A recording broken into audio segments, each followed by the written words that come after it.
Hola, buenos días a todo el mundo. Mi nombre es David Scors y esta es otra lección del curso de relatividad general en aproximadamente 20 minutos. A veces es más, a veces es menos. Y ya estamos en la lección octava, el momento relativista y ecuación de continuidad. Si os gustaría seguir este curso y otros cursos que tengo en el canal, os invito a suscribiros pinchando en el pequeño ratoncito que iréis viendo aparecer aquí a la derecha abajo de la pantalla. Pues muy bien, en la lección anterior, y para poder centrarnos, llegamos a derivar una ecuación de campo válida, una ecuación de campo de Einstein válida, antigua pero válida, que nos servía para poder obtener las ecuaciones de gravitación de Newton, las clásicas. Y en aquella ocasión, en la lección anterior, planteamos que Einstein llegó a derivarla de tal manera que consideró que el campo de energía potencial era la estructura del espacio-tiempo en forma de tensor métrico con un operador laplaciano actuando sobre el tensor métrico y que esto sería igual a 8πg c a la cuarta multiplicado por la densidad de energía. Para aquellos de vosotros que no hayáis visto la lección, dejaré al final de esta presentación un enlace a la lección anterior y también al curso de relatividad general con todas sus lecciones. Pues muy bien, lo que hicimos fue proponer esta ecuación, que esta ecuación es válida, es una ecuación de más o menos no todavía de campo, porque solo utilizamos el componente tiempo del tensor métrico, de la relatividad especial, y la doble derivada con respecto al radio de este tensor métrico sí que nos da este resultado 8πg c a la cuarta por la densidad de energía, donde hemos sustituido la masa como valor absoluto, y hemos utilizado pues su versión de densidad, ¿no? Densidad de energía, lo hemos transformado en energía y tenemos que averiguar alguna manera de poder cuantificar esa densidad de energía en un volumen de espacio.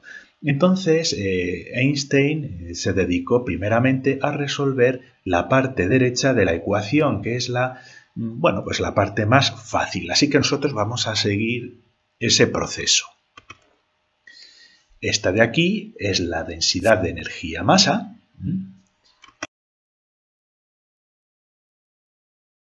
Pero como recordamos en las lecciones anteriores, Einstein postuló que cualquier energía podría ser la fuente de gravitación.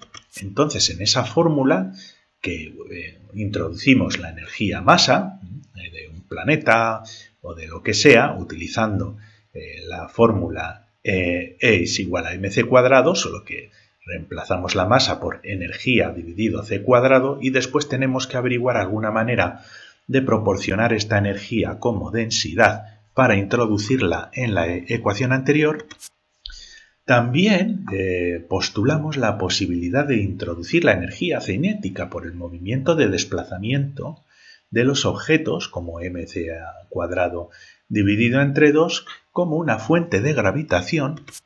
Y luego también Einstein propuso, utilizar la energía de los fotones, la energía fotónica, aquí la ponemos como n, constante de Planck por frecuencia n, es cuando estamos hablando de n fotones. Si fuera la energía de un solo fotón, tendríamos la constante de Planck con su frecuencia, ¿no?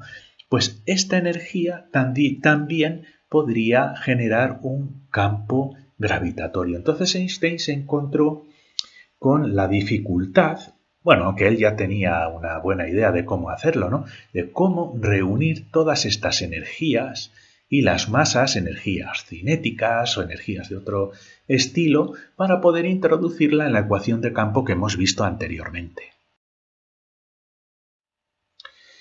Pues al final, como ya hemos visto en varias lecciones y siguiendo su razonamiento, vimos que el vector de momento relativista es un vector que lo tiene todo. este vector, que lo ponemos aquí con los componentes indicados en notación tensorial con índices contravariantes, donde 0 es el componente tiempo, 1 es el componente x, 2 es el componente y y 3 es el componente z, pues el vector de momento tiene en el componente tiempo la energía pues de un objeto, dividido la velocidad de la luz. En el x tiene pues el componente x de momento, el momento más clásico, y aquí el 2 y el 3. Entonces, esta estructura matemática incluye todos los tipos de energía que hemos visto anteriormente. La energía total del cuerpo, del objeto que estemos estudiando, el momento, que al final es masa por velocidad, y bueno, pues cualquier otro tipo de energía incluida en la expresión de energía total de la partícula. Además, como ya hemos visto tanto en el curso de relatividad especial como en este de relatividad general, el tamaño cuadrático, el cuadrado de la magnitud del momento, es un escalar, es decir, un número, que es invariante al cambio de coordenadas, porque todo número es independiente de las coordenadas. Y esto lo reflejamos aquí con una contracción, que al final es decir lo mismo que un producto escalar, del vector consigo mismo.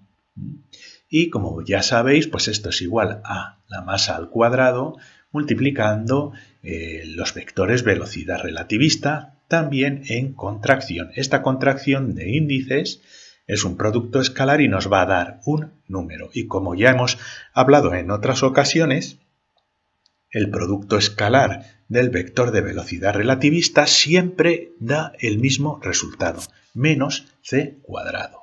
A veces más c cuadrado, dependiendo del el tipo de signo que estemos utilizando para el tensor métrico. Pero bueno, al final lo que yo quiero que veáis es que la magnitud al cuadrado, la multiplicación del vector consigo mismo, nos da la masa al cuadrado, c cuadrado, esto es una constante, y la masa, si no tenemos cambio de masa, si tenemos conservación de masa, pues también va a ser un número conservado. Entonces es un número en el cual, si veis, no intervienen las coordenadas ni x, ni y, ni z, ni tiempo. Es un número. Al ser un número, no cambia si se conserva la masa, la energía y el momento. Es decir, este momento relativista se va a conservar si admitimos en nuestra teoría las leyes de conservación principales de la física, como la masa, energía y momento. Entonces aquí tenemos el resultado de la magnitud al cuadrado del vector, y si lo derivamos con respecto a cualquier coordenada, si derivamos la magnitud al cuadrado, es lo mismo que derivar con respecto a las coordenadas un número. Y como sabéis, la derivada con respecto a las coordenadas de un número es 0, porque no tiene ni la masa ni la velocidad al cuadrado dependen de x0 o x1 o x2 o x3, de tiempo, x, y y z. Entonces, esto debería ser 0. Entonces podemos reflejarlo de esta manera, esta ecuación, y ese conjunto de derivadas en el tiempo, x, y y z, también se resume de esta manera, utilizando, como ya hemos visto, el operador del, que es el operador de gradiente. Entonces, si hacemos la operación de gradiente, lo que cambia la magnitud del momento con respecto a las coordenadas, a cambios de coordenadas, que es lo mismo que decir un gradiente, lo que cambia esto con respecto al cambio en nuestro sistema de coordenadas, pues es igual a 0. Y esto es una regla de conservación muy importante, ¿vale? Porque refleja la conservación de masa, energía y momento. ¿Por qué? Porque, bueno, esto tiene la masa, tiene c cuadrado, y no depende de la velocidad de la partícula, ya es un número, por lo tanto es un reflejo de la conservación de masa, energía y momento. Y esto es importante porque Einstein tenía este concepto muy en cuenta a la hora de desarrollar sus ecuaciones. En las de Newton pues no hace falta. ¿Por qué? Porque la de Newton únicamente requería la conservación de masa. Sin embargo, para poder hacer una versión relativista de la ecuación de Newton, ya tenemos que realizar algunas operaciones un poquito menos específicas a la masa, ¿no? Más generales, más en la energía, en el momento, también la implicación del tiempo en estas ecuaciones, y por lo tanto Einstein buscó que sus ecuaciones de campo de la relatividad general también cumplieran este tipo de regla de conservación. Y esta regla de conservación huele a algo que se llama ecuación de continuidad, que es importantísima. Estas ecuaciones de continuidad son importantísimas en física. Y eso es lo que buscaba Einstein, que sus ecuaciones de campo también cumplieran ecuaciones de continuidad. ¿Qué es una ecuación de continuidad?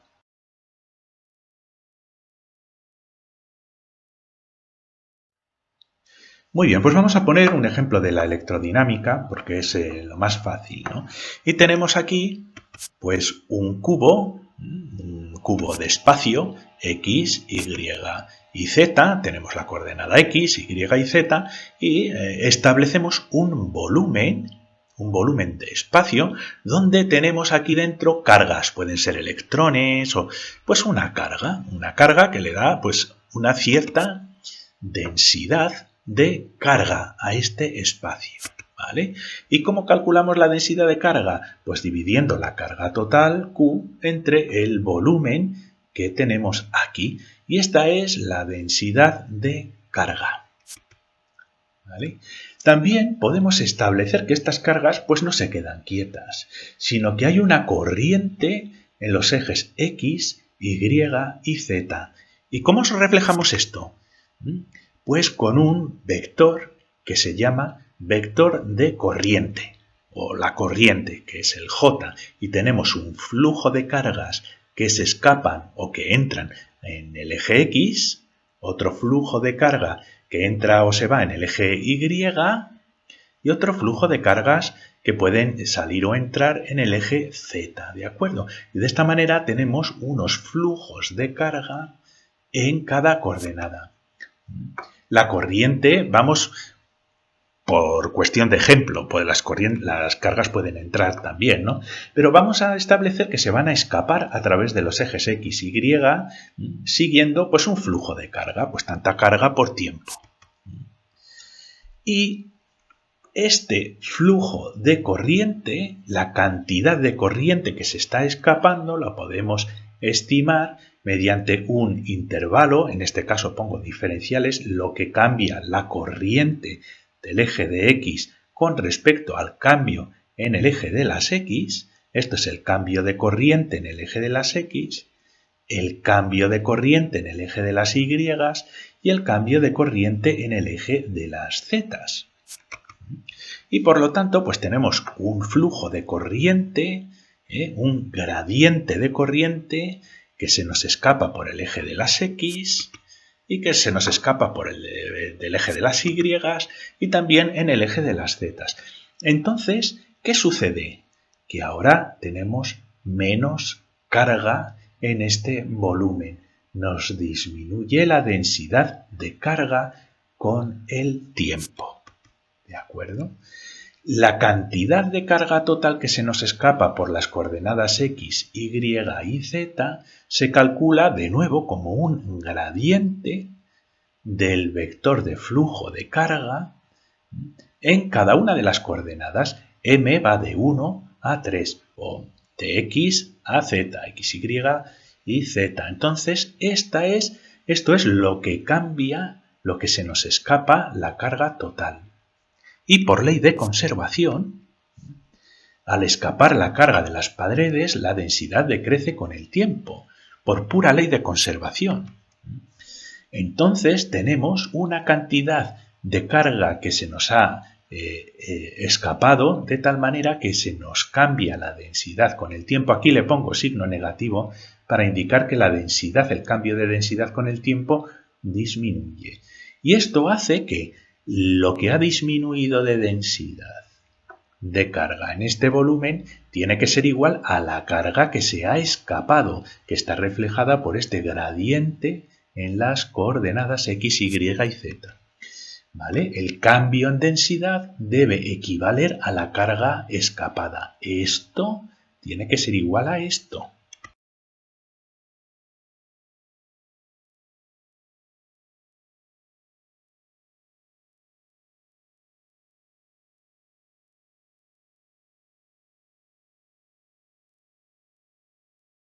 ¿Vale? Y así generamos una de las ecuaciones más importantes en física, que no solo se cumplen en electrodinámica, sino también en física de fluidos, en astrofísica, en muchas cosas. La ecuación de continuidad, donde igualamos la pérdida en densidad con el tiempo a la cantidad de carga que se nos ha escapado por los ejes X, Y y Z. Y esto se suele representar de esta manera, igualándolo a cero. Veréis que en algunos sitios la ecuación de continuidad se le pone un menos aquí. ¿De acuerdo? ¿Qué es lo que pasa? Que realmente el signo lo pone el cambio en la densidad. Entonces es irrelevante que pongamos aquí un menos o un más, da igual, lo que realmente nos indica el cambio en densidad va a ser pues este intervalo en densidad. Si es positivo, esto será positivo, si es negativo, será negativo, ¿no? Y lo mismo nos va a pasar con el gradiente. Normalmente lo veréis con un signo negativo aquí, que eso implica que el cambio en densidad, o sea, el cambio en el flujo menos el cambio en densidad tiene que ser igual a cero. Pero básicamente son las mismas ecuaciones de continuidad. Y utilizando una aproximación similar a la densidad de carga y al flujo de carga, podríamos hacer algo parecido, construir un principio de continuidad parecido para la masa y el momento. ¿Por qué? Porque el momento es masa por velocidad. El momento es un flujo de masa. Entonces, el vector momento lo podemos considerar como si fuera este vector de flujo. Y, sin embargo, la parte de energía o de masa o de densidad de masa la podemos asociar al componente tiempo de ese vector relativista de momento. Ahora lo veremos con más detalle. Vamos a comprobarlo, pues tenemos aquí un volumen, de nuevo de espacio, y podemos poner de todo. Soles, planetas girando, satélites, hay de todo. Y aquí dentro tenemos masa, tenemos velocidades, tenemos energía cinética, pero nos vamos a centrar en primer momento con la masa, porque es mucho más sencillo de entender. Bien. Pues, si os fijáis, estas tierras, o puede ser polvo espacial, puede ser cualquier cosa, pues se nos puede escapar por el eje de las X. ¿Y por qué? Pues bueno, porque suponemos que estos objetos, por ejemplo, tienen aquí un momento en el eje de las X, el componente del vector momento de todo esto en el eje de las X, pues tienen un momento y se escapan. Tienen una masa y una velocidad en el eje de las X. Hay un cambio también de materia con el tiempo. ¿Por qué? Porque este momento hace que se escape esta materia de aquí y la cantidad total de materia que tenemos dentro de este volumen pues también va a cambiar con el tiempo. ¿Y cómo lo reflejamos? Pues esto, así, un intervalo, un cambio de materia con el tiempo, si nos centramos en este volumen de aquí, tiene que ser igual a la materia que se ha escapado. ¿Y cuánto es la materia que se ha escapado? Pues lo que hemos visto antes, el cambio en el momento con respecto a la coordenada X. ¿De acuerdo? Tiene que ser igual a la masa perdida por el flujo de momento. Pues lo que cambia el momento cuando nos movemos por el eje de las X es lo que nos va a cambiar la cantidad de materia total que tenemos en este volumen. Esta es la materia que se escapa. Y esta es la densidad es la materia total, el cambio de materia total con el tiempo.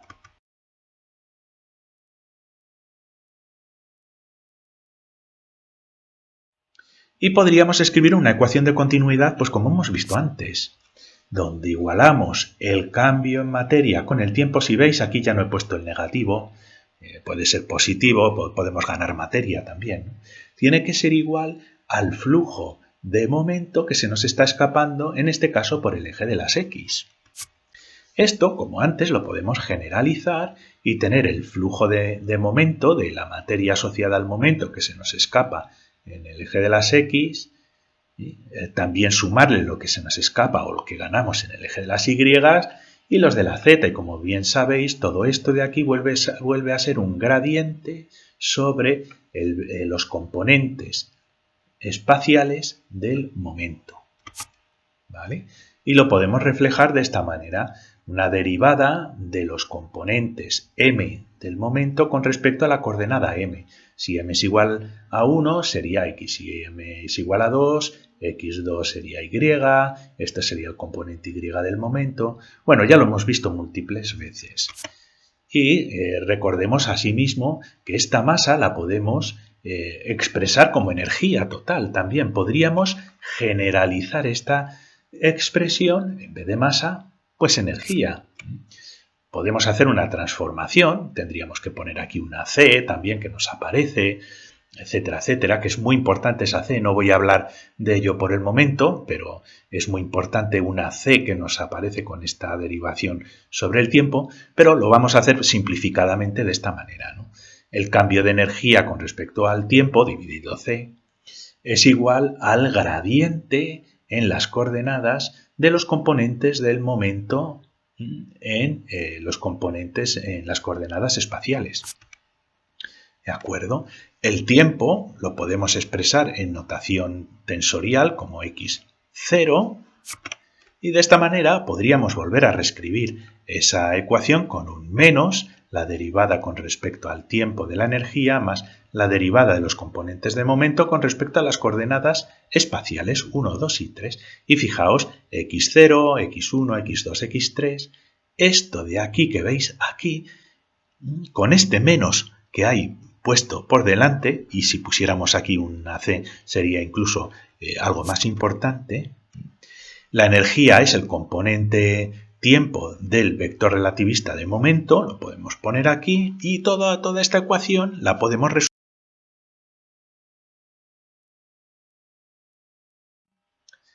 poniéndolo en forma de gradiente, ¿vale? Aquí tenemos la ecuación, lo podemos poner de esta manera igualándolo a 0. Este es nuestro vector de momento, donde tenemos la energía aquí, deberíamos dividir entre C, pero bueno, no pasa nada, P1, P2 y P3, y esta derivada con respecto a las coordenadas de los componentes de este vector debería dar 0. Esto lo reflejamos también con un operador del y con un mu aquí. El hecho de poner mu ya estamos indicando que mu va desde 0, 1, 2 hasta 3, es decir, que incluye el tiempo. Y cuando trabajamos de esta manera ya asumimos que esto de aquí no es un gradiente normal. La diferencia con el gradiente normal es que incluye el componente temporal y en relatividad el componente temporal tiene una firma lorentziana negativa. Fijaos en la diapositiva anterior como teníamos esa menos derivación con el tiempo. Entonces este gradiente que tenemos aquí nos hace que el momento pueda tener una ecuación de continuidad, el momento relativista, que incluya la conservación de la masa, de la energía y del momento. Pero tiene un problema, ¿vale? Aquí tenemos de nuevo nuestro volumen con las masas, nuestro momento, y es que la ecuación de continuidad se cumpliría para densidades de energía y momento, y aquí hemos partido de la cantidad total de materia. No hemos obtenido la densidad de momento, hemos obtenido ni la densidad de energía, hemos puesto la masa total y los componentes de momento. Entonces, este vector de momento no refleja la densidad que tenemos en un volumen de espacio. Está muy bien las operaciones que hemos hecho, hemos obtenido resultados muy interesantes, pero necesitamos poner este vector de momento, vector de momento relativista, como densidad de energía y momento. Necesitamos transformar esto en una densidad. Necesitamos de alguna manera dividir un vector entre un volumen. Y eso no es fácil. Si lo conseguimos, podríamos escribir una ecuación de continuidad para las densidades de energía y momento, que es en lo que se centró Einstein. Y de esa manera resolvería la parte derecha de la ecuación de campo, donde tenía esa densidad de energía y momento, y podríamos sustituirlo. Y esa parte derecha además cumpliría una ecuación de continuidad. En nuestra formulación necesitamos esa densidad de energía y momento. ¿Por qué? Porque la tenemos aquí. Esta es la ecuación y es una ecuación que funciona. Pero tenemos que extenderla a otros componentes del espacio-tiempo. Y tenemos que incluir también esa contribución del momento, y de tal manera que esta densidad de energía y momento cumpla nuestra ecuación de continuidad. ¿De acuerdo? Que se resume de esta manera. Si conseguimos hacer una densidad de momento y energía de esta manera, que ya veremos que no es fácil, podríamos igualarla a cero.